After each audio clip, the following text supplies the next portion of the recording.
It's exam season, as you'll be fully aware if you've got students who might be preparing for tests. Probably not at this time on a Saturday morning, but a charity is using youth centres as revision banks. That's what they're calling them for summer exams, basically because of a lack of access to internet and space at home. Here's one student who's been using one of these. Got no space at home, really. I don't have a desk or a quiet space where I can do my revision, and I often end up studying on the stairs. One of the rooms at Youth Zone has been turned into a study room, and it feels like a weight has been literally lifted off my shoulders because it's so quiet in there and calm, and it's a place where I can just get my work done. And then being around other people who are studying helps my motivation a lot. And I can come here in the evenings and on the weekends to revise when school isn't open. Well, let's have a word with Tom Hughes. Tom's a youth worker at a centre in Bolton as part of the OnSide network, and they're doing one of these. Hiya, Tom. Hiya. How Hi. you doing? Yeah, good. Just hearing that there, that person saying it's a real weight off their shoulders. I mean, that just shows how revealing just having a little bit of space, having just... I don't know, the ability, the idea of working on the stairs, Tom. I mean, that really hits home, doesn't it? Yeah, it's a very difficult season for young people up and down the country. Young people are taught that these exams are the most important in their life, and it leads to a lot of unnecessary stress, especially when they don't have access to, as that young person was saying, access to, the Wi-Fi or a quiet space. Maybe they share a room with a sibling. It's not quite possible for them to do it in I guess, the prime area and really get the focus levels. Has there been too much of an assumption? I suppose COVID really revealed this, didn't it? The number of children who weren't getting access to Wi-Fi in a way that, maybe society has just made that assumption too much. That actually, this is how we're operating these days. You're going to have Wi-Fi at home for your telly or whatever it might be, so therefore you're going to be able to do your homework. Maybe there's just been too much of an assumption along those lines, do you think, Tom? Yeah, I'd say so.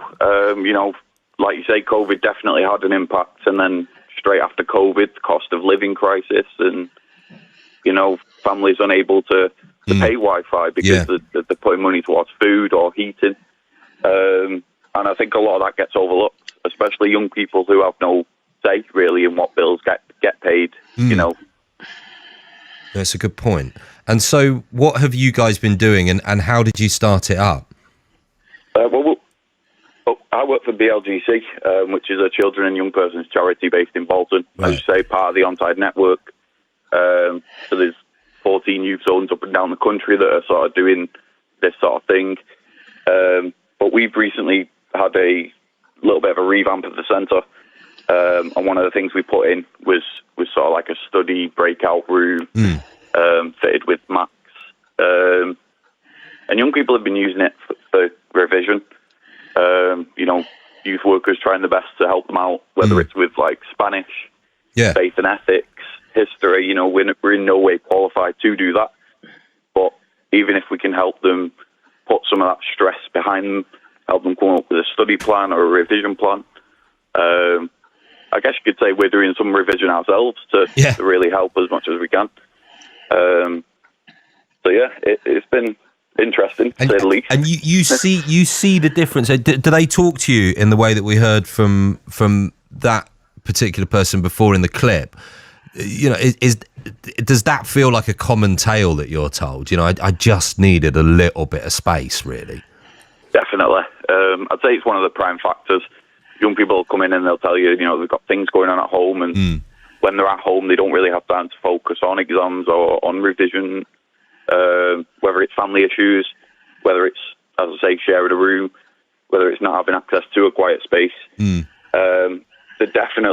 a lot of stories out there that, young people really are struggling. And, it's not good mentally either. You can imagine we've got all this stress building up, all the nerves and anxiety of exams. And, without many of the revision banks around the country, a lot of them probably would be struggling even worse. And we've heard a lot, haven't we, about youth club closures in recent years. Is that a picture you've seen? Because this is actual real illustration of how good those kind of facilities can be. Well, young people have sort of been getting the back end of it for a while. I don't think it's on purpose. Maybe it is. Who knows? But young people have been losing services and provisions for a while, and youth clubs have been stepping up to sort of fill those gaps where possible. Like you say, with these revision banks, schools are so full at the moment, 40, 50 children per classroom.